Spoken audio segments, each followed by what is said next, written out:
सिद्धेभ्यः।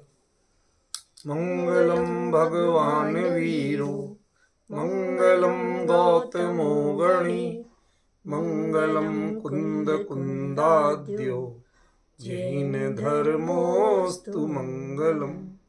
सर्वमंगल मांगल्यम सर्वकल्याणकारकम प्रधानम सर्वधर्माणां जैनम जयतु शासनम जैनम जयतु शासनम जैनम जयतु शासनम। धर्मानुरागी भाइयों बहनों, हम लोग पिछले कुछ दिनों से प्रत्येक रविवार को शाम को आचार्य मानतुंग स्वामी द्वारा विरचित आदिनाथ स्तोत्र, जिसे हम भक्तामर स्तोत्र भी कहते हैं,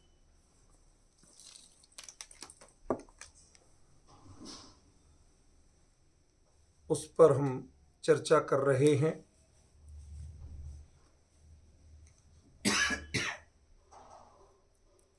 इसके तीसरे छंद पे अपनी चर्चा चलनी है। पहले हम इन छंदों को पढ़ लें ताकि ये सबको अनुकूलता रहे और एक बार उसके पिछले विवरण को स्मरण कर सकें। भक्तामर प्रणत मौलिमणि प्रभाण मोद्योतकं दलित पाप तमोवितानम सम्यक् प्रणम्य जिन पादयुगं युगादा वालंबनं भवजले पततां जनानां यः संस्तुतः सकलवाङ्मय तत्त्वबोधात् उद्भूत बुद्धिपटुभिः सुरलोकनाथैः स्तोत्रैः जगत्त्रितयचित्तहरैरुदारैः स्तोष्ये किलाहमपि तं प्रथमं जिनेन्द्रम् बुद्ध्या विनापि विबुधार्चित पादपीठ स्तोतुं समोद्यत मतिर्विगतः त्रपोऽहम् बालं विहाय जल संस्थित बिंदुबिंबम् अन्यः कैक्षति जन सहसा ग्रहीतुम्। यह तीसरा छंद अपना चल रहा है। इस पर हम लगभग 2 घंटे से ज़्यादा चर्चा कर चुके हैं। आज आगे चर्चा करेंगे।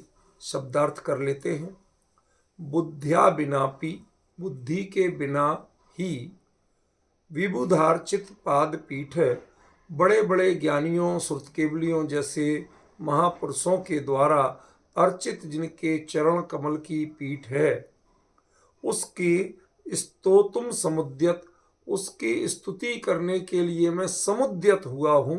उद्धत और उद्यत नहीं। मति विगत, मति रहित होने से त्रपोहम, मैं बेचारा हूं, करुणा का पात्र। तो ऐसा कर ही क्यों रहे हो? तो उसका उत्तर देते हैं। बालम विहाय जल संस्थित बिंदु बिंबम, बच्चे के बिना पानी में स्थित जल के चंद्रमा के बिंब को अन्यः का जनः सहसा गृहीतुम इच्छति, अन्य कौन व्यक्ति है जो अचानक ग्रहण करना चाहता है। ये बात शब्दार्थ में हुई। इसमें ऊपर की 2 पंक्तियों पे अपनी पर्याप्त चर्चा चल चुकी, उसको हम बिल्कुल अभी स्पर्श नहीं करेंगे। नीचे की 2 पंक्तियों को थोड़ा आपको बताना चाहता हूँ। थोड़ा पवन जी आगे आके बैठो, ज़्यादा गैप से अटपटा लगता है। हमें देखना क्या है, पहले हमें वेदांत की एक मान्यता को समझना है, जो पिछली बार संकेत किया था आपको और बताया था कि आगे समझाऊंगा कि वेदांत मानता क्या है। सर्वम खलु इदम ब्रह्म, ये दुनिया जो कुछ भी है ये सब ब्रह्म ही है और कुछ नहीं। नेह नानास्ति किंचन, यहाँ पर कुछ भी उसके अलावा नाना रूप में जो दिखाई देता है ये कुछ है ही नहीं। ठीक है ना? भाई साहब हमें दिखाई तो देता है, और आप कह रहे हैं नहीं, तो कहते ये तुम्हारे लिए भ्रम से दिखाई देता है। इसे वो माया का विवर्त कहते हैं। माया को उन्होंने कहा अनिर्वचनीय, जिसको आप ना सत कह सकते हैं ना असत कह सकते हैं। थोड़ा सा समझना पड़ेगा इसे, तब इसका वास्तविक अर्थ समझ में आएगा। सद असद भ्याम अनिर्वचनीय, सत और असत दोनों से अनिर्वचनीय, ना उसे हम सत कह सकते हैं ना असत कह सकते हैं, ऐसा स्वरूप माया का है। जैसे उसके लिए उन्होंने कहा रज्ज्वाम सर्पवत, रस्सी थी, आपने उसे सांप समझ लिया। अब वो सांप वहां है या नहीं है? नहीं, नहीं है, लेकिन आप भयभीत किससे हुए हो? रस्सी से कि सांप से? सांप से। भयभीत तो सांप से हुए हो, रस्सी से तो डरे नहीं, ठीक है ना? तो आपकी प्रतीति में तो सांप था कि नहीं था? था। इसलिए ना उसे सत कह सकती ना असत कह सकती। सत कहे तो सांप होना चाहिए, असत कहे तो सांप लगना नहीं चाहिए। लग तो रहा है पर है नहीं, इसलिए उन्होंने अनिर्वचनीय ख्याति के रूप में इसको कहा, ठीक है ना? तो एक पक्ष तो उनका यह है कि सब कुछ ब्रह्ममय है और ये जो कुछ तुम्हें ज्यादा चराचर जगत नजर आता है ये सब तुम्हारा भ्रम है, ठीक है। दूसरी एक बात कही कि आत्मा कौन है? ब्रह्म है कि हम भी हैं? समझ में आया? परमात्मा और जीवात्मा ऐसे दो भेद की। तो उन्होंने कहा नहीं है तो एक असल में सब ब्रह्म ही। कहते ब्रह्म सही, पर ये जो जीव है यदि हम ब्रह्म ही हैं तो ब्रह्मविद ब्रह्मेव भवति क्यों कहते हो आप? कि जब आप ब्रह्म को जान लोगे तब ब्रह्म होगे, बराबर। ऐसी बात वो कहते हैं, ठीक है ना? कहते तुम अपने को ब्रह्म जानो, तो हम क्यों नहीं जान पाए? हमारे लिए पुरुषार्थ करने की क्यों जरूरत है जब हम ब्रह्म ही हैं? भाई जैनों में भी तो कहते ना शुद्ध नय का विषय भूत, तुम तो साक्षात जीता जागता परमात्मा हो, तो फिर परमात्मा की पूजा करने क्यों भेजते हो हमें? मत भेजो। समझ गया? वैसे रहे तो तुम स्वच्छंदी कहते हो, डिफरेंस समझे ना? तो उन्होंने कहा भाई ये जो तुम्हें करना, हम संसारी जीवों को जो ये परमात्मा की ब्रह्ममय होने की प्रक्रिया करना पड़ती है, समझ में ना? वो क्यों करना पड़ती है? क्योंकि तुम जीव हो लेकिन तुम हो जड़ की तरह। जल और जड़, यही बात बताई थी ना मैंने। तो जैसे 1000 घड़े रखे हैं पानी से भरे हुए, आसमान में एक चांद निकला तो वो एक चांद का जो बिंब है वो हर घड़े में है कि नहीं है। तो आपको 1000 चांद दिख रहे कि नहीं? दिख रहे। नहीं, लोगों की एक माना गया सहस्र चंद्र दर्शन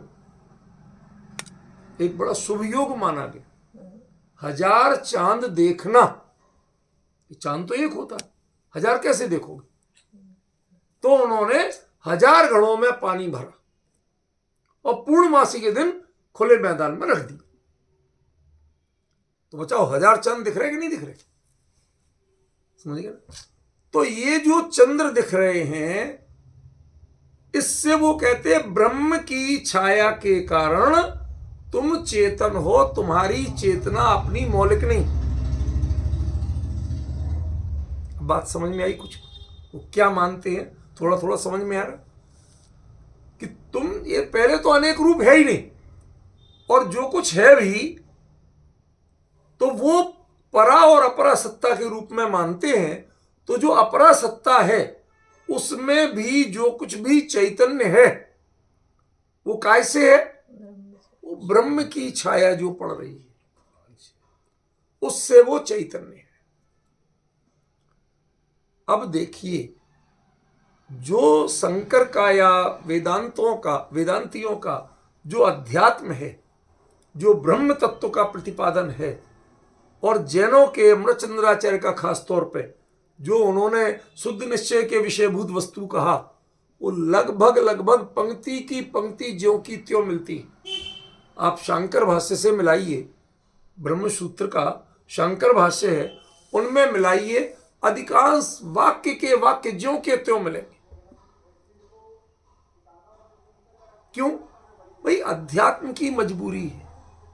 वो यदि पर्याय की पामरता की चर्चा करेगा तो व्यक्ति बढ़ेगा कैसे? मैं तो जब पामर हूं तो भगवान, फिर तो मैं भगवान की शरणागति ही होऊंगा ना, फिर मैं भगवान कैसे बन सकता हूं? डिफरेंस समझे? और स्वयं परमात्मा बनना है तो परमात्मा की सामर्थ्य मुझ में होना चाहिए ना, कि मैं किसी से उधार लाऊंगा, तो उधार तो लाना नहीं। तो यदि मेरे में सामर्थ्य है, तो बात की थी सामर्थ्य की, और हमने भ्रम क्या पाल लिया? पर्याय का। ठीक है ना? तो जो अध्यात्म में स्वभाव की सामर्थ्य की बात करते हैं, तो जो वर्तमान पर्याय में कुंद कुंद भी ने भी लिखा, आबाल गोपाल को भगवान आत्मा है कि नहीं, तो वो अनुभव में आते हुए अनुभव में नहीं आता। चक्कर क्या है? कहते भाई वो रूप तो वो ही है, तुम्हारे स्वरूप में कोई अंतर नहीं। ठीक है, लेकिन अन्य मती कहते हैं कि वो ब्रह्म की छाया के कारण वो जो आसमान का चंद्रमा दिख रहा है, घड़े में चंद्रमा नहीं। समझ गए? जो चंद्रमा दिख रहा है वो कहां का है? आसमान का चंद्रमा है, घड़े में चंद्रमा नहीं। लेकिन दिख रहा है, ये बात सही, वो ही दिख रहा है बिल्कुल, वो भिन्न भी नहीं। मैं उससे भिन्न है नहीं, कुछ और दिख रहा हो, दिख तो वो ही रहा। समझ गए ना? तो वही दिख रहा है, तत् त्वम असि, वही तुम हो।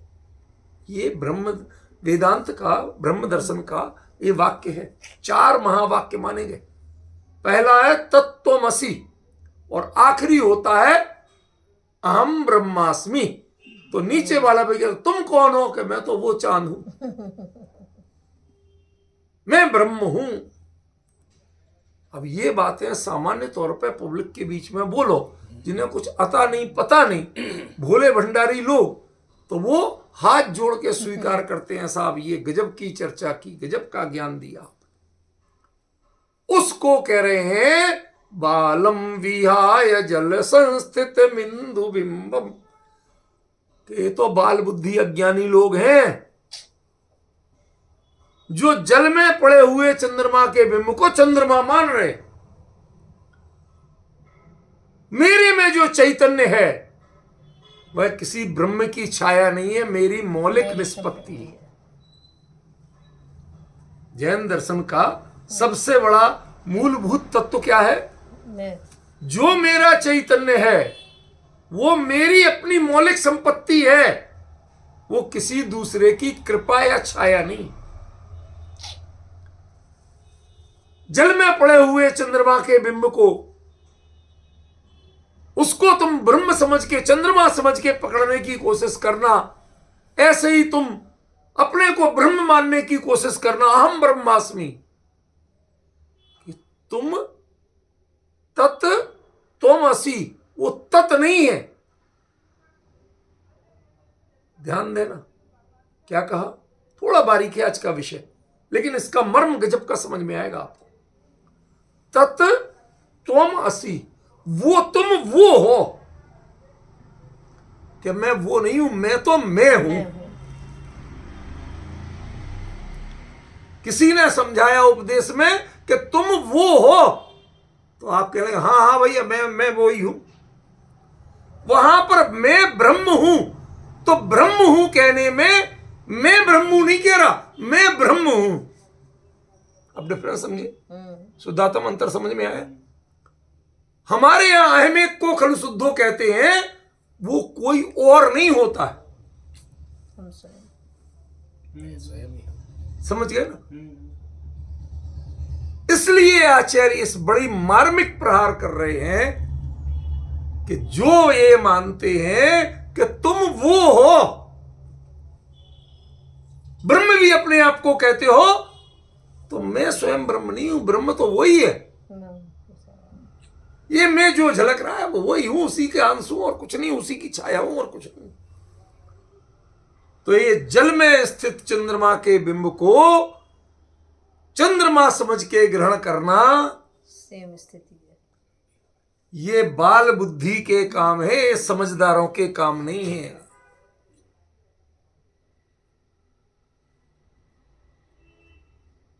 आज तक इस देश में सर्वोत्कृष्ट ज्ञान के रूप में, अध्यात्म और तत्व की चर्चा के रूप में जो माना जाता है वो वेदांत माना जाता है। एक फैक्ट बता रहा हूं ना, वेदांत के मुकाबले और कोई दर्शन नहीं माना गया। जो कहते हो तुम तो परमात्मा हो, तुम तो ब्रह्म हो, अरे तुम ब्रह्म हो कैसे? तुम ब्रह्म हो कि तुम ब्रह्म हो? दोनों में अंतर है बहुत। समझ गया? ये तुम मेरा परिचय दे रहे हो कि मुझे किसी जैसा बता रहे हो, किसी की छाया बता रहे हो? ये तो तय करो। समझ में? कितना बड़ा रहस्य कर दिया आचार्य ने, कितनी मुलायम तरीके से कह दिया, बिल्कुल सॉफ्ट टच करते हुए। बालम विहाय जल संस्थित बिंदु बिंबम अन्यः का। अरे जब वो मैं हूं ही नहीं तो मैं उसको ग्रहण करना चाहता हूं, ये बच्चों की हरकत है, चेष्टा है कि समझदारों का काम है? पॉइंट कुछ समझ में आ रहा? बारीक पकड़ में आ रही? अरे ये तो सब बच्चों की हरकतें हैं। ये पूरा का पूरा श्लेष है। श्लेष समझते बाबूजी किसे कहते हैं? तो पूछा करो। यहां तो सीधी बात है, क्लास है। या तो आप पूछो, नहीं तो मैं पूछूंगा। दो में से एक ना एक को तो करना ही पड़ेगा। जब एक ही शब्द के अलग अलग संदर्भों में अलग अलग अर्थ लगे तो उसको श्लेष अलंकार कहते हैं। ठीक है, समझ में आ गया? शब्द वही हो और संदर्भ भिन्न भिन्न हो तो उसके अलग अलग अर्थ लगाए जाए तो क्या होगा? श्लेष। तो यहां दो संदर्भ हो गए। एक, मानतुंगाचार्य जो अब स्तुति कर रहे हैं वो स्तुति को अपनी अल्पज्ञता बताते हुए कह रहे हैं कि जो स्तुति इतने बड़े बड़े ज्ञानियों ने की थी उनके आगे मैं हूं क्या? मैं भी वही स्थिति करना चाहता हूं। ये तो बच्चों जैसी हरकत है। पानी के चंद्रमा को चंद्रमा कहां वो चौथे काल में हुए? तीसरा काल से ही भले सामान्यतः चौथा कहा जाता है, ठीक है ना? कहां वो शुरुआत में हुए आदिनाथ भगवान? कब उनको दीक्षा हुई थी? कैसे लोकांतिक देव आए थे? कैसे उन्होंने उनके वैराग्य की स्तुति की थी?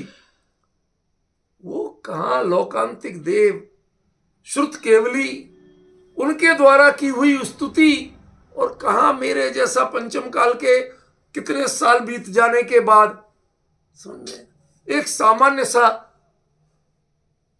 अल्पज्ञ व्यक्ति आगे आएगा ना, अल्पश्रुतम बहु श्रुतवताम, सब आएगा ना, वो सब वही चीज है। मैं ऐसा हूं, उसके बाद क्यों कर रहा हूं? जैसे बच्चा चंद्रमा को पकड़ने की कोशिश करता है ऐसे ही मैं लोकांतिक देवों के द्वारा की हुई स्तुति को करने की कोशिश कर रहा हूं, उसकी कॉपी करने की कोशिश कर रहा हूं। ये तो हुआ मानतुंग की स्तुति के पक्ष में। लेकिन इसके साथ साथ एक बड़ी मुलायम चोट कर दी वेदांत दर्शन। और वो क्या कर दी? कि आप लोगों के यहां आत्मा को ब्रह्म नहीं माना गया।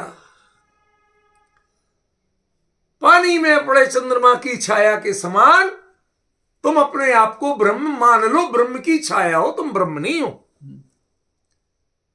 तो मान तुम कहते हैं ये तो बच्चों जैसी हरकतें हैं। जैन दर्शन ये मानता नहीं है। जैन दर्शन तो क्लियर कहता है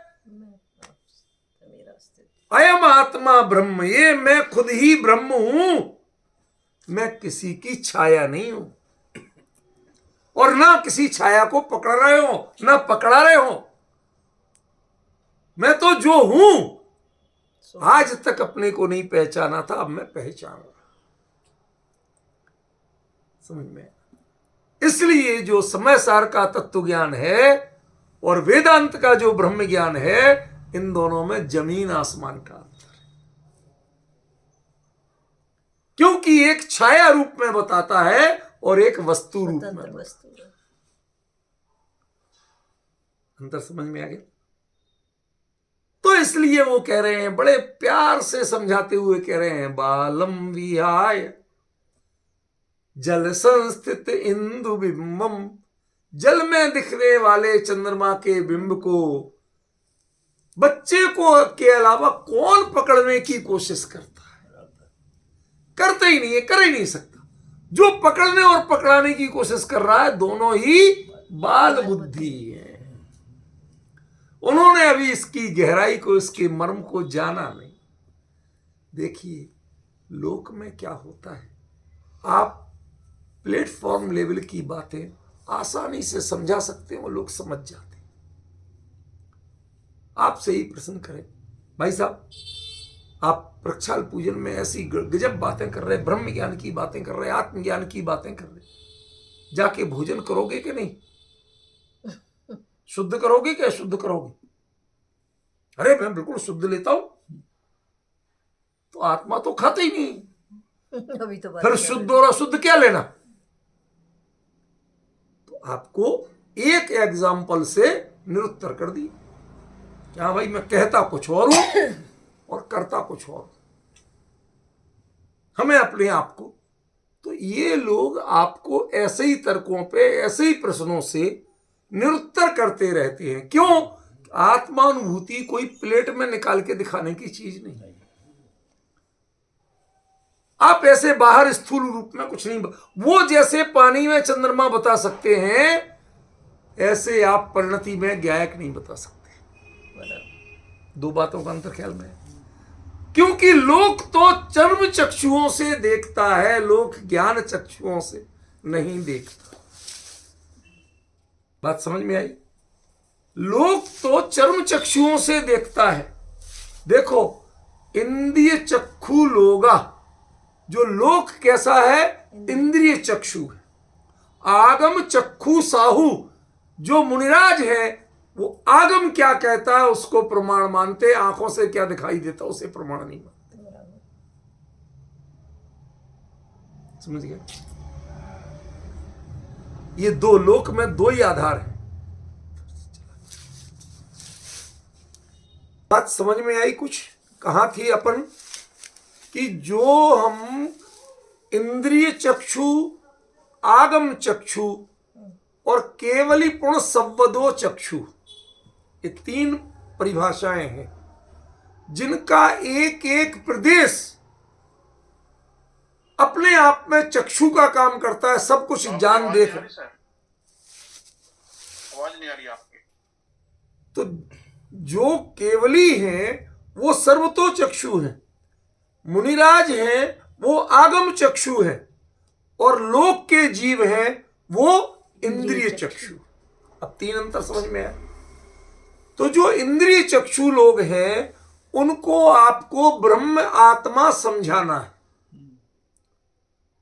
कैसे समझाओगे? पर्याय में झलकने वाले त्रिकाली ध्रुव ज्ञायक, उसको आप कैसे बताओगे? वो तो बता दिया कि चंद्रमा देखो पानी में दिख रहा। तो जो इंद्रिय चक्षु लोग हैं उन्हें उनकी बात तो एक सेकंड में समझ में आ जाएगी, उनका दृष्टांत तो समझ में आ जाएगा।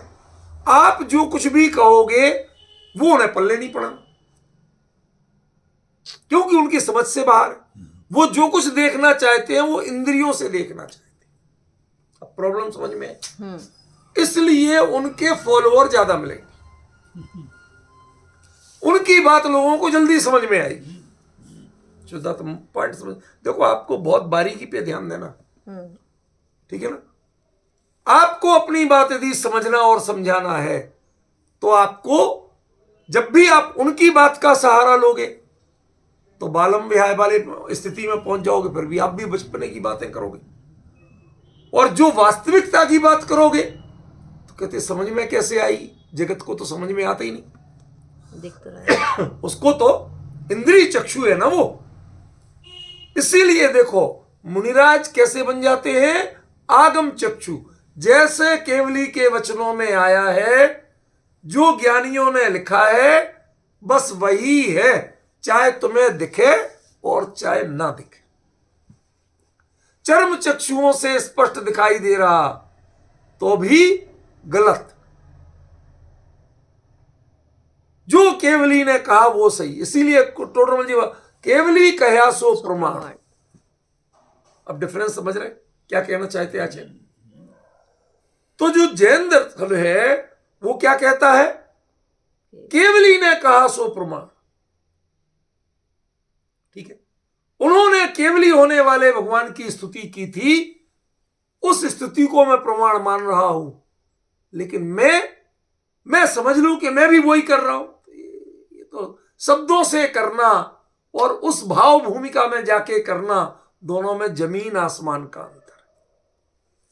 ख्याल में आया बाबूजी? इसलिए आचार्य मानुतुंग स्वामी क्या लिखते हैं कि बालम विहाय जल संस्थित मिंदु बिंबम। पहला प्रहार उनका एक्चुअली वो उस मान्यता पर है कि जो यदि आपके पास दृष्टांत लोक के होते हैं लेकिन सिद्धांत लोक का नहीं होना चाहिए। यदि आप दृष्टांत को सिद्धांत मानोगे, दृष्टांत संकेत होते हैं, संकेत को वास्तविकता उसमें मत ढूंढो। क्या मैंने आपको कई बार बताया एक दृष्टांत कि जब हम छोटे थे ललितपुर में, तो हमारे घर के नीचे पीछे सारा बड़ा लंबा चौड़ा एरिया मोहल्ला, वो ज्यादातर मोमडन्स रहते थे। तो उनका जो गहराई को नदी साइड था, तो उनके घरों से चांद नहीं दिखता था ऊंचाई पे, और सबसे बड़ा आगे मैदान हमारे घर के आगे। तो सारे के सारे वहां आके, और वहीं पर सामने दो बिल्डिंगों के बीच में चांद दिखता था। तो वो लोग, अब वो दूज का चांद आसानी से, ज्यादा देर तो दिखता नहीं, थोड़ी देर के लिए दिखे। तो हमने पूछा कि भाई क्या देख रहे हो, कि चांद, कहीं कहां है, कहीं वहां है। तो मैंने उसकी उंगली पकड़ ली, कहां है? कहते बावड़े, उंगली जहां दिखा रही है वहां देखो, उंगली में चांद मत देखो। यही कहोगे ना?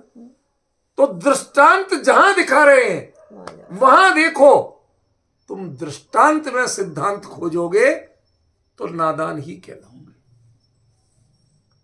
दृष्टांत हमें भी लौकिक देना पड़ेंगे, लेकिन सिद्धांत अलौकिक होगा, सिद्धांत लौकिक नहीं। जो हमारा आत्मा है वो वास्तविक होगा, चिद ब्रह्म की सत्ता वो वास्तविक होगी, वो काल्पनिक नहीं होगी, वह किसी की छाया नहीं होगी। छाया के रूप में अपने को ब्रह्म मानना, जो बताते हैं वो भी बाल बुद्धि, और जो मानते हैं वो भी बाल बुद्धि। ये विवेकियों की पहचान नहीं है। यहां से असल में वो संकेत शुरू हो रहे हैं कि साधना किसे कहते हैं, दीक्षा क्यों ली जाती है। इंद्रिय चक्षु से आगम चक्षु बनने के लिए, केवली की दृष्टि से अपनी दृष्टि मिलाने के लिए दीक्षा होती है। संसारियों को रिझाने के लिए दीक्षा नहीं होती है, संसारियों में पूज्य बनने के लिए दीक्षा नहीं होती। पॉइंट बहुत बारीक है, समझ में आए तो, ख्याल में आए। लोग सोचते हैं कि सारी दुनिया हमें पूजेगी, मैं ऐसा बन गया हूं। तो तुमने अपने आप के साथ और मुनि धर्म के साथ धोखा किया, और कुछ नहीं। दुनिया पूजती है, इससे तुम महामुनि नहीं हो। केवली की दृष्टि से देखो तुम क्या हो, क्या मुनि हो। यदि केवली की प्रतिपादन में, केवली के कथित आगम के अनुसार यदि तुम मुनि नहीं हो, तो तुम मुनि नहीं हो। आगम चक्षु साहू, तुम्हें उनकी दृष्टि से देखना है, तुम्हें जगत की दृष्टि से नहीं देखना है। सारी दुनिया हमें साधु मानती है, मानती रहे, कोई मतलब। दुनिया में बाल बुद्धियों की कमी है क्या? बाल बुद्धि लोग तो ये भी मानते हैं, बाल बुद्धि लोग तो ये भी मानते हैं। बहुत सूक्ष्म चर्चा है ये। बाल बुद्धि लोग ये भी मानते हैं कि सब साधु मान रहे हैं। कहते तुम यदि साधु हो या साधु बनना चाहते हो तो कसम करो कि आज के बाद तुम आगम की दृष्टि से देखोगे, इंद्रिय की दृष्टि से नहीं देखोगे। क्योंकि लोक जो है वो इंद्रिय चक्षु है और साधु कौन है? जो आगम चक्षु है। और आगम की चक्षु क्या है? जो केवली के अनुभव में आया, जो उन्होंने प्रत्यक्ष जाना, वो है। अब डिफरेंस समझ में आ रहा? इसलिए यहां जो कहा कि भाई जड़ संस्थित अज्ञानी जीव जिन बातों को कहते हैं, दृष्टांतों पर रीझते हैं, दृष्टांतों से सिद्धांत खोजते हैं। तुम्हें दृष्टांत दे दिया, देखो वही चंद्रमा दिखाई दे रहा कि नहीं दिखाई दे रहा? अरे भाई वो चंद्रमा लाखों किलोमीटर की परिधि वाला है। क्यों भाई, है कि नहीं? गूगल में देख सकते हो कितना है। क्यों? और तुम्हारे घड़े का मुंह कितना है? कितने किलोमीटर की परिधि वाला है? तो क्या दिख रहा है? जिसका स्वरूप लाखों किलोमीटर की परिधि है और वो तुम्हारे 6 बाई 6 इंच की ऐसी परिधि में दिख रहा है, तो कौन है वो? समझ गए? और वो ज्योतिर्मय तत्व है और उससे किरणें निकलती हैं, और तुम्हारे घड़े में जो चंद्रमा दिख रहा है उससे एक भी किरण नहीं निकलती। वो चंद्रमा उंगली से छुओ तो हिलेगा नहीं, और इसको तुम उंगली से छुओगे तो हिलेगा, कांपेगा। समझ गए? ये वो चंद्रमा कैसे हो सकता है? फिर भी बाल बुद्धि लोग इसको चंद्रमा मान के ग्रहण करना, मानने को हाँ साहब बिल्कुल चंद्रमा दिखाई देता है। अरे दिखाई देता है चर्म चक्षुओं से, ग्रहण करके तो देखो पहले। क्या कहा? ग्रहीतुम, ग्रहण करके देखो, तुम्हें पता चल जाएगा कि तुम बाल बुद्धि हो कि ज्ञानी। बातों में ज्ञानी बहुत लोग बन जाते हैं दृष्टांतों से, लेकिन प्रयोग करके ज्ञानी बनो तब जाने। पॉइंट समझे? ग्रहण करके देखो, और ग्रहण करने में यदि वो हिल जाए या चंद्रमा पकड़ में नहीं आए तो जान लेना कि तुम कहां थे, कौन हो तुम के बाल। ये सही है कि जो जल में चंद्रमा दिखाए और जो उसे मानने को तैयार हो जाए, पकड़ने को तैयार हो जाए, तय समझ लेना कि वो बाल बुद्धि।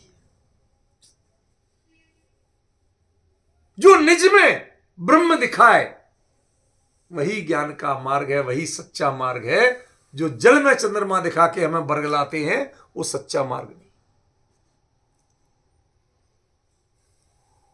उन्होंने चारों केंद्रों पर मठ स्थापित किए, सारे देश की दिग्विजय कर ली। भाई साहब बहुत आसान है। इस देश में नेता लोग पता नहीं कब से नारे दे दे के पब्लिक को उल्लू बना रहे हैं। सब मान लेते हैं, बातों में आ जाते हैं, वोट देते हैं, बाद में कहते यार ये तो ठग लिए। समझ गए? ये शुरू से चला आ रहा है, सारी दुनिया में ये चल रहा है, लेकिन उन्हें समझ में कब आता है कि जब वोट दे चुके होते हैं और पब्लिक वो उन्हें उल्लू बनाते हैं, तब समझ में आता है कि हम तो ठगे गए। तुम पकड़ते समय उस समय उंगली से छू के तो देखो कि इसमें चंद्रमा है भी कि नहीं। विवेक से छू के देखो कि उसकी परिधि कितनी है। वो अब भी तुम्हें इतना बड़ा दिख रहा है और यहां इतने से मुंह में दिख रहा है, इससे बड़ा तो आसमान में अब भी है वो। थोड़ा सा विवेक लगाओ, पर तुम इसे मानने को तैयार हो जाते हो। हां साहब, जो चंद्रमा आसमान में है वही मेरे घड़े में है। सहस्र चंद्र दर्शन, ज्योतिष में एक बहुत बड़ा शुभ योग माना गया है। सहस्त्र चंद्र दर्शन शुभ योग माना गया। पता नहीं कितनी कितनी बातें प्रचलित हैं, लोक को सबको घुमाया जा रहा है, मूड बनाया जा रहा है। यहां उन्होंने कह दिया साफ साफ कि जल में स्थित चंद्रमा को ग्रहण करने की भावना, अब यहां ग्रहण करना स्वीकार करना भी होता। आप भी तो कहते तत्व को ग्रहण करो, तो ग्रहण करो माने स्वीकार करो। स्वीकार ही करो, ग्रहण करो। कोई कहीं से लेके थोड़ी आना, बराबर। समझ में है ना? जैसे कोई किसी को कलश दे दे ऐसे ग्रहण करते, ऐसे तत्व को ग्रहण थोड़ी करना। वो तो अपनी प्रज्ञा में स्वीकार करने की बात है। समझे? अब थोड़ी देर मैं इसकी दूसरे लेवल पे ले जाना चाहता हूं। सामान्य चर्चा हो गई इसकी, अब दूसरे लेवल पे ले जाना चाहता हूं। मानतुंग कब हुए थे? आज से लगभग 1000 साल पहले, लगभग। कोई हमें इतिहास की ज्यादा चर्चा नहीं करनी है। मानतुंगाचार्य देव जिस भाव से अपने आप को कहां तक जोड़ रहे थे, उनसे करोड़ों वर्ष पहले तीर्थंकर ऋषभ देव के दीक्षा कल्याणक से जोड़ रहे थे। स्तुति किसकी कर रहे थे? स्तुति कर रहे थे असल में उस वैराग्य भाव की। तीर्थंकर का वैराग्य वह फलदायी ही होता है, सफल ही होता है, वह अगले भाव पर नहीं टलता। शब्द समझ में आया? तीर्थंकर का वैराग्य, और यदि पिछला कोई भाव हो, भले ही तीर्थंकर प्रकृति बन रही हो और उसमें कोई दीक्षा ले भी, तो माफ करना, उसमें लौकांतिक देव नहीं आते। जो चरम भाव होता है उसकी दीक्षा में ही आते, मतलब वो दीक्षा अनिवार्य रूप से मोक्षदायिनी होती है। अब आपके सामने कौन आए? लौकांतिक देव आए। कौन? जो स्वयं लोक का अंत करने, संसार परिभ्रमण, लोक माने ये 6 द्रव्यमयी लोक की बात नहीं है, संसार, वो उसका अंत करने को तैयार बैठे। उनका नाम ही है ब्रह्मलोकालय।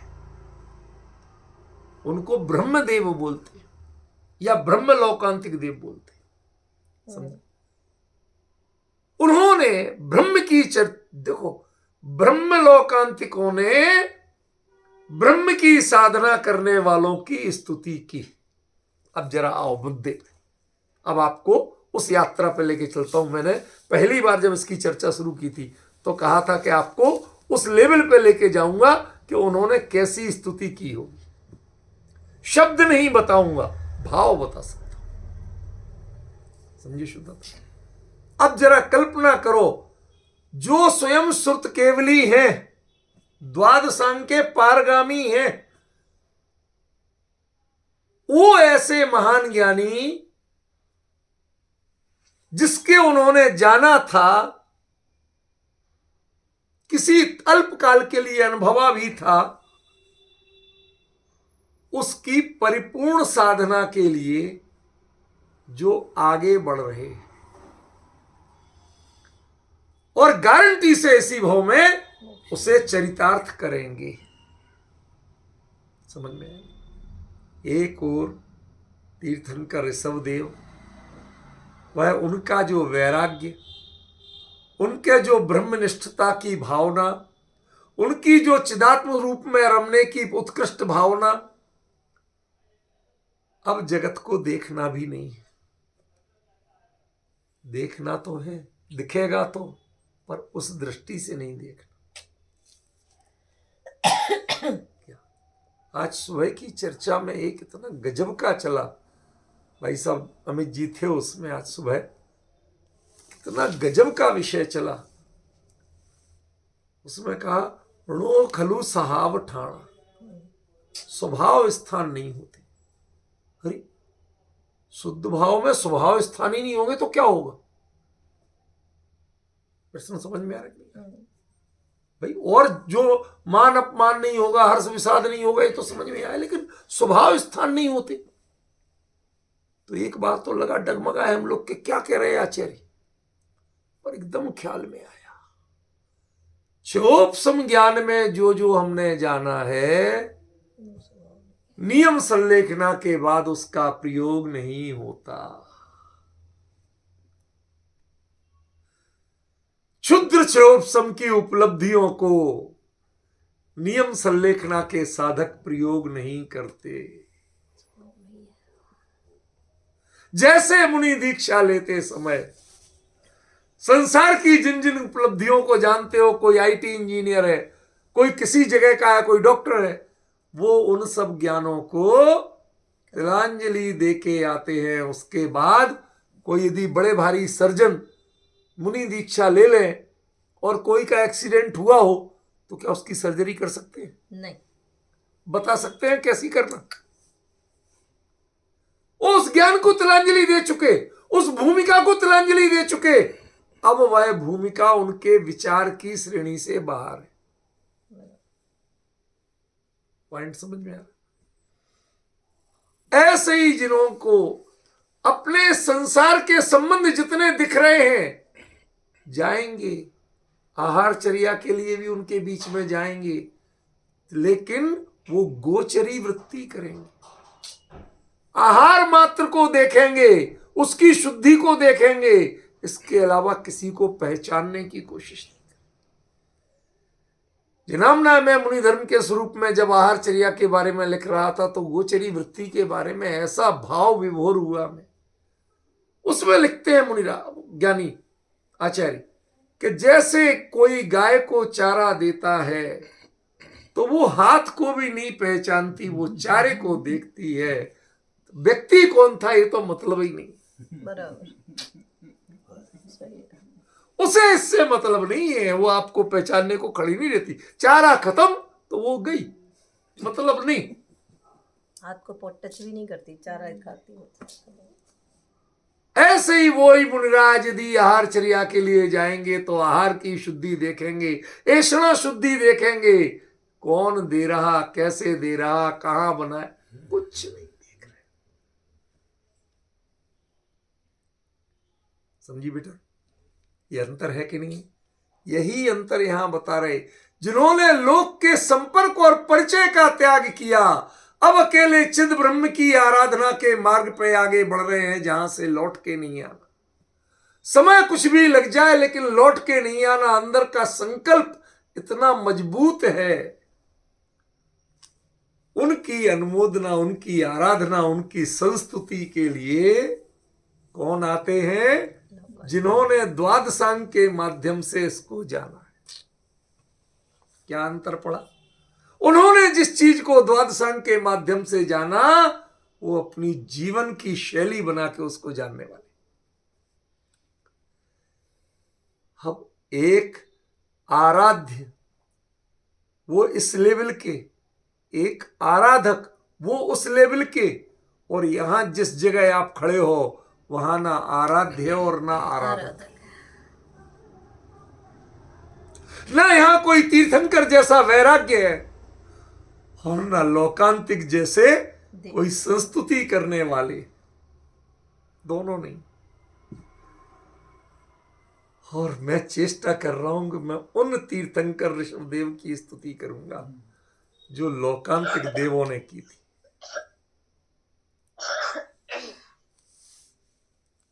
समझ में आ रहा कि नहीं?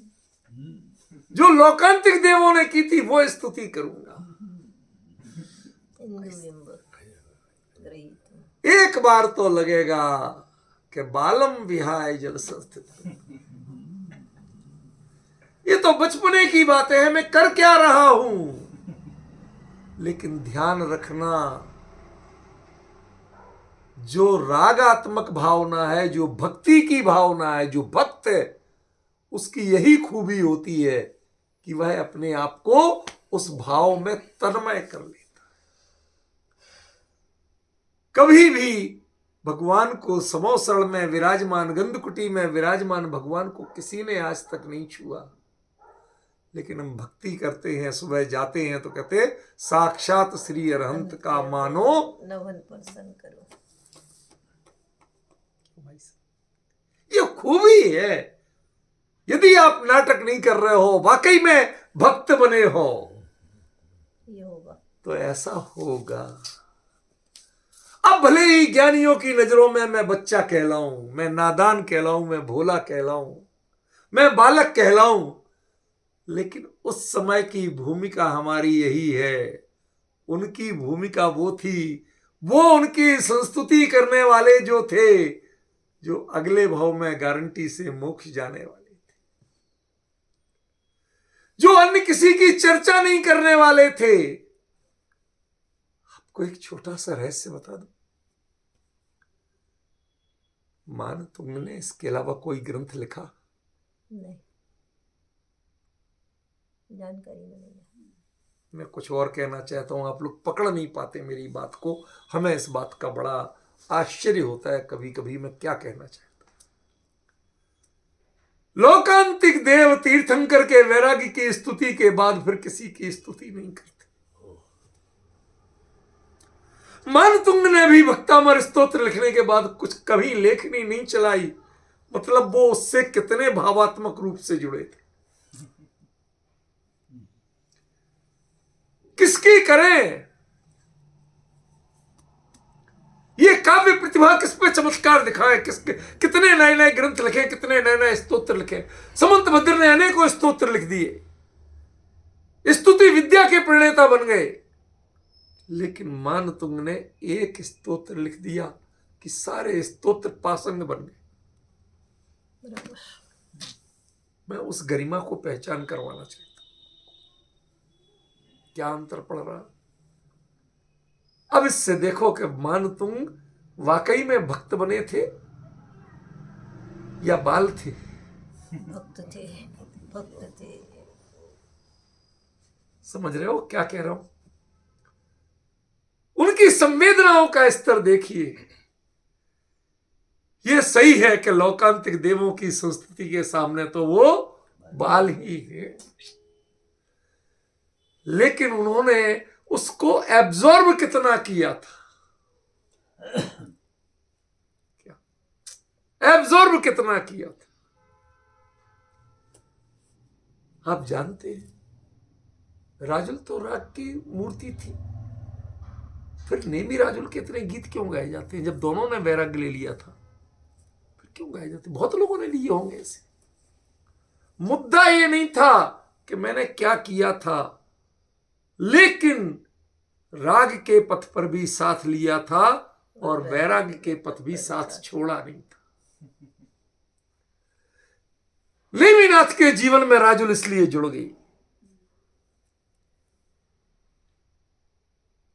सहधर्मणी बनी थी वो। आपने धर्म बदल लिया, गृहस्थ धर्म से मुनि धर्म बदल लिया, आप अगारी से अनगार धर्म में आ गए, तो वो भी अनगार धर्म में आ गई। सह धर्मणी बनी थी। आपको पता नहीं है, श्वेतांबरों के यहां और अर्धमागधी प्राकृत और अपभ्रंश में नेमी राजुल रासो नाम से इतने लिखे गए कि जिनकी गिनती नहीं। वो इस भाव की महिमा कि देखो, जिसको एक बार आत्मसात किया, स्वीकार किया, तो किसी भी हालत में उससे विलग नहीं हुए। समझे? इतना बड़ा मर्म है। क्या हमने इतना आत्मसात किया? मानतुंग ने उन लौकांतिक देवों की वैराग्य की संस्तुति को कितना आत्मसात किया था कि एक के बाद दूसरी रचना उनकी लेखनी से नहीं, क्योंकि उनकी दूसरी रचना होती ही नहीं। वो अन्य किसी की स्तुति कर नहीं सकते। इनकी स्तुति जिन्होंने कर ली है, वो जगत में किसकी स्तुति करे? उस उत्कृष्टतम वैराग्य की स्तुति जिन्होंने कर ली है, वो जगत के किस राग में स्तुति करेंगे? चूंकि स्तुति का भाव राग है, लेकिन उस स्तुति का आराध्य वैराग्य है। उस स्तुति का आराधक विराग का आराधक है, वो राग का आराधक नहीं है। लौकांतिक देव वैराग्य के आराधक होते हैं, राग के आराधक नहीं होते। कुछ समझ में आ रहा है? क्या कहना चाहते हैं आचार्य देव? मैं नहीं कहना चाहता, आचार्य देव क्या कहना चाहते? उनके व्यक्तित्व में झांको। जब तक किसी के हृदय में नहीं झांकोगे आप पकड़ नहीं पाओगे। मुझे अच्छी तरह याद है, जब मैं जयपुर में पढ़ता था तो पढ़ाता भी था अगली पीढ़ी को। तो ये वीर सागर वगैरह ये लोग हमसे नेक्स्ट बैच के थे, तो इन लोगों को और बहुत सी चीजें पढ़ाता था। अकेले में आके मेरे से कामायनी महाकाव्य जो है जयशंकर प्रसाद का वो पढ़ते थे। तो एक दिन वीर सागर बोले मेरे से, कहले भाई साहब आप जो अर्थ बताते हो वो पूरे इसकी हमने दुनिया भर की व्याख्याएं कुंजियां देख ली, कहीं नहीं मिलता, चक्कर क्या है? सच्ची बात बता रहा हूं, कोई किसी की निंदा स्तुति कुछ नहीं कर रहा, एक सहज बात। मैंने कहा आप पुस्तक के शब्दों में ढूंढते हो और मैं कवि के, प्लीज, मैं कवि के जीवन में ढूंढता हूं। मैंने जयशंकर प्रसाद के जीवनी को पढ़ा और कामायनी के एक एक शब्द में उनके जीवन की झलक ढूंढता हूं। जानता हूं कि ये बात शायद आज ये घटना हुई थी जब उन्होंने ये बात लिखी, आज उनके मन में ये चल रहा था इसलिए ये बात लिखी। तो मेरे जो अर्थ है, मेरा जो व्याख्या है वो दूसरों से भिन्न हो जाती है, उसकी गहराई कई गुनी हो जाती है। तो भाइयों ध्यान रखना, मान तुम के हृदय में नहीं बैठोगे जब तक, उनकी हृदय की संवेदनाओं को नहीं जानोगे जब तक, तब तक ये नहीं।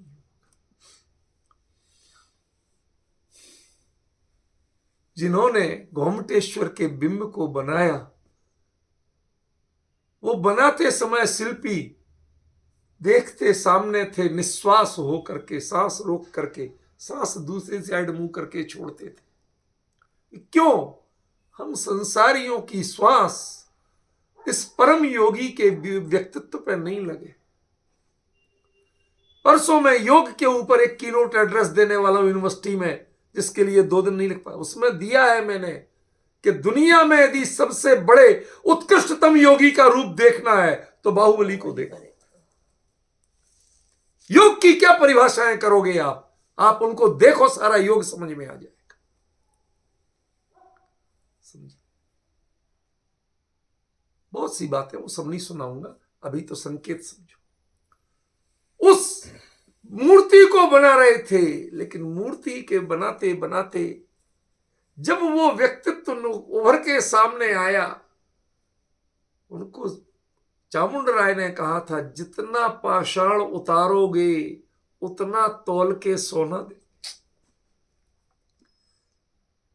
पर मुख्य शिल्पी ने सोना नहीं लिया। क्यों भैया, तुमने क्यों नहीं लिया? कहते ये सब लोग पाषाण उतार रहे और मैं परमात्मा उकेर रहा हूं। मेरे लिए इसमें जो परमात्मा मुद्रा के दर्शन है उसका मूल्य मैं किससे लूं? वो तो हमें मिल गया। समझ रहे हो शुद्ध? ये भी भक्ति ही है, लेकिन भक्ति का एक स्वरूप ये भी होता है। ये गुणाधान रूप जो भक्ति है उसको विरले लोग जानते हैं, विरले पहचानते।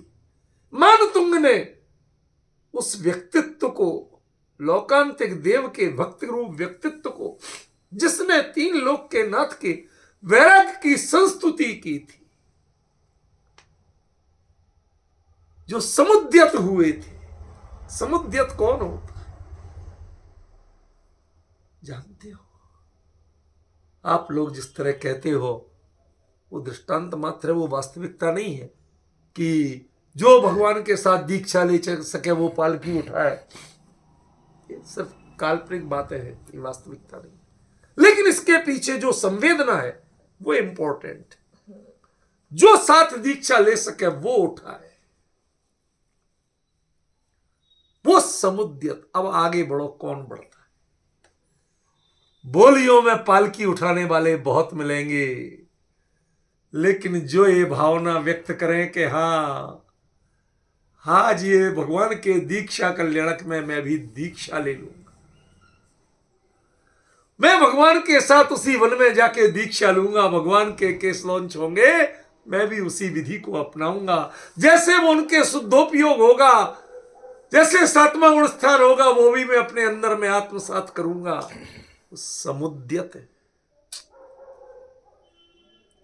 तत्पर है, अभी मिल जाए अभी स्वीकार करने को तैयार। ये वो छंद है, देखो लिखा ना समुद्यत। वो कहते हैं कि मैं बच्चा हूं। अरे इतने ज्ञानी हो के बच्चे हो, यहां तो कोई कल्पना नहीं कर सका, आपने उस स्वरूप को अपने चिंतन में साकार कर लिया। कहते सही है, लेकिन एक बड़ा अंतर है। वो क्या है कि वो जब दीक्षा लेंगे लोकांतिक देव भी अगले भाव में, वो तद्भव से मोक्षगामी होंगे। जिनकी दीक्षा की संस्तुति हुई वो उसी भाव से मोक्षगामी हुए। लेकिन मैं सारी संस्तुतियां करता रह जाऊंगा, इस भाव से मोक्ष नहीं जाऊंगा। अब कुंद कुंद की पीड़ा समझ में आ रही है? अब समझ में आ रही है कुंद कुंद की पीड़ा क्या थी? अब पुनर्भव कामिनो, दूसरा भाव नहीं चाहिए। इस संवेदना को जीना सीखो तो ऐसे स्तोत्र समझ में आएंगे पवन जी, अन्यथा नहीं आएंगे। हमारी कमी क्या है कि हमने संवेदनाओं को जीना नहीं सीखा, उससे उतना जुड़ना नहीं सीखा। पांडित्य का बहुत दिखाया, शब्दों के ज्ञान में बहुत उलझे, लेकिन उस गहराई तक पहुंचने की कोशिश नहीं की। क्यों अपने आप को बाल कह रहे थे कि जिसने स्तुति की थी वो भी दीक्षा लेते ही मोक्ष जाने वाले थे। जिनकी स्तुति हुई वो दीक्षा लेके वो भी मोक्ष जाने वाले थे। और मैं संस्तुति करता रह जाऊंगा, लेकिन इस भाव से तो मोक्ष होने वाला नहीं। ये जो अपनी कमजोरी का आभास है ये बाल है। मैं बच्चा हूं, क्यों? आप दोनों वयस्क थे। वो जिस भाव से संस्तुति कर रहे थे उस भाव को जब ही दीक्षा लेंगे गारंटी से मोक्ष जाएंगे। इन्होंने जो दीक्षा ली है वो गारंटी से मोक्ष जाएंगे और अनेकों को मोक्ष का मार्ग दिखाएंगे। लेकिन मेरी अभी ऐसी कोई गारंटी नहीं है। मुझे तो अभी सिर्फ अभ्यास करना है, आप लोगों की संस्तुति करना है, और संस्तुति करते करते एक दिन संस्तुत होने का संकल्प रखना है। मेरे पास संकल्प तो है, लेकिन वह भावों की भूमिका नहीं है जिसमें श्रेणी आरोहण करके केवली बना जा सके। वो भूमिका नहीं है हमारे पास। इसलिए बाल, किस जल में संस्थित इंदु बिंब को पकड़ रहा हूं, वो अपने हृदय में वर्तमान जो परिणामों की स्थिति है जिसमें श्रेणी आरोहण नहीं हो सकती, जिसमें सातिशय प्रवृत्त संयत नहीं हो सकते हैं, उस कमजोरी का नाम बालपना।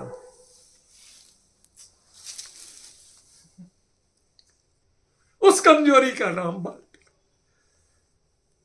इंदु बिंबम कितनी दूर है, चांद कितनी दूर है बेटा, है ना? बिंब है, वो तो इतनी दूर है। ध्यान रखना, ये प्रतिबिंब है, बिंब नहीं। आपको पकड़ना बिंब को, प्रतिबिंब को नहीं पकड़ना। हमारे यहां जिनेंद्र के बिंब को बिंब कहा जाता है, प्रतिबिंब नहीं कहा जाता। डिफरेंस समझ रहे कि नहीं समझ रहे? कभी तो इन संवेदनाओं को लो, कभी इस गहराई को लो, आप आनंद विभोर हो जाएंगे। भक्ति का स्वरूप भी बहुत गजब का होता। समझे? देखो जरा, विचार करो। अन्य का एक क्षति, ये उन जैसे लोकांतिक देव जैसी स्तुति करते हैं। आपके भाव जितने प्रबल हैं कि दीक्षा लेते ही मोक्ष जाएंगे, और ऐसे जो तद्भव मोक्षगामी है उसके अलावा किसी की संस्तुति करने नहीं, वो रिफिलिंग करा के चले जाते हैं। क्या करें, मैंने भगवान ना साक्षात आपकी दीक्षा देखी, ना उनकी संस्तुति देखी, लेकिन दोनों को अपने भावों में संजोने का कोशिश कर रहा हूं।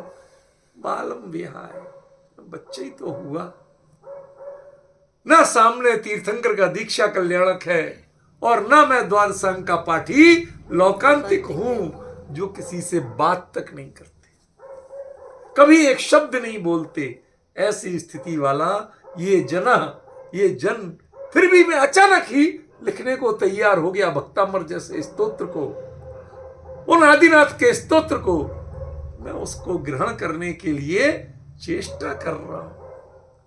ज्यादा सोच विचार करो तो आप कर नहीं सकते। भक्ति में एक खूबी होती है, ज्यादा सोचिए मत। लॉजिक का प्रवेश करोगे, तर्क का प्रवेश करोगे, भक्ति खत्म हो जाएगी। सहसा भाव हुए और समझ लो कि हमें भगवान ही मिल गए, तभी भक्ति होगी। यदि आपने उसमें अपने आप को अलग किया, तन्मय नहीं माना, तो भक्ति नहीं होती। समझ में आया? इस गहराई को पहचानिए और इसको आत्मसात करने की कोशिश कीजिए, तो समझ में आएगा मान तुमने क्या लिखा है एक्चुअली। और जो इस गहराई को नहीं पहचान सके वो तो ठीक है, फिर अपनी जो कामनाएं करेगी तो करते रहो कामना, उनका अंत नहीं है। विशेष चर्चा अगली बार करेंगे। समय